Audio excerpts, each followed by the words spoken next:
3 books. Hold it. Nobody said anything about 3 books. Could you maybe explain how the Necronomicon in Evil Dead Rise ties back to earlier movies in the franchise? Yeah, of course. And being a fan of the franchise, but also a filmmaker that wanted to expand it, it was really important to me to be able to draw a very distinct line between Evil Dead Rise and what went on before.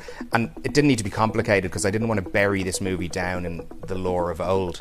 So really, what it was about was looking at Army of Darkness as a touch point in the fact that Ash discovers these 3 different books. So I said to Sam Raimi one day, Sam, you had 1 book, Fede had 1 book, I'm going to take the 3rd book and kind of run with it. And by having that 3rd book, it meant that it may have been on a journey that nobody knew yet, which allowed me to create a backstory specifically for this movie, kind of using that book.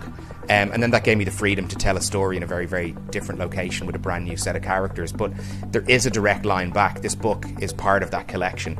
And, you know, in terms of a timeline, you've got Sam's movies, you move forward in time to Fede's movie, and you move forward another 10 years, and you have this movie. But there could also be stories about this book between the history that we hear in the movie on the vinyl from the priests and the story of this family, you know, right here and now.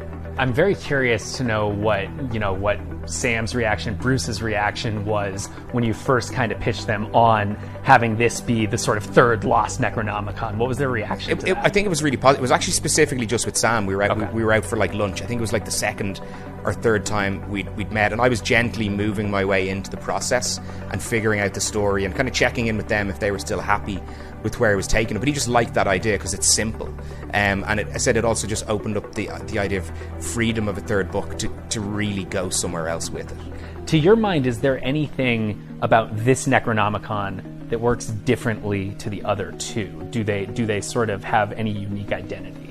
I think this book certainly visually has its own identity in terms of how it looks. We can see the image on the screen there, and even inside the book.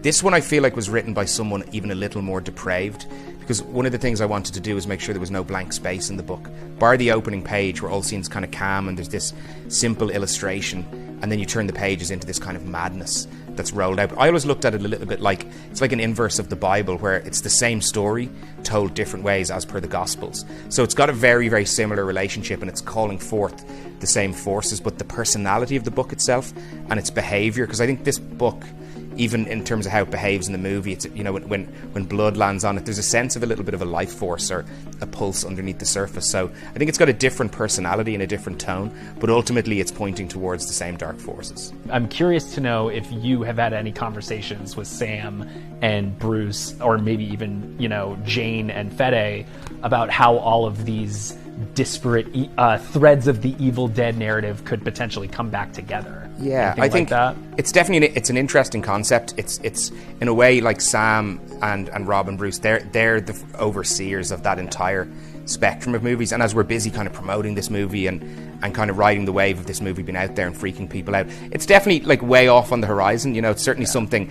For, like the way why you asked the question, I'm sure we'll all ask the question at that point in time. I do remember saying to Sam at one point, would it be cool to make like an Evil Dead anthology movie where, say, Yumi and Fede each direct a chapter? Could be something quite fun. But the fact, I think what Evil Dead Rise has done is it shows that the lore can go in new directions, but the cool thing is that can also point backwards as well. So there could be that connectivity. I wouldn't be shocked if something like that came together. When you think of the runway left for Beth as a character, what are some of the things that most excite you? I think she still has choice left. Like, for me, the story that would interest me most with Beth is what happens 10 minutes later. And I've got that thought where they leave the building, they get to the nearest police precinct, and, you know, there's like the guy behind the desk eating his bologna sandwich, the door opens, and Beth puts this bloody chainsaw on the counter and says they're all dead. And where you go from there.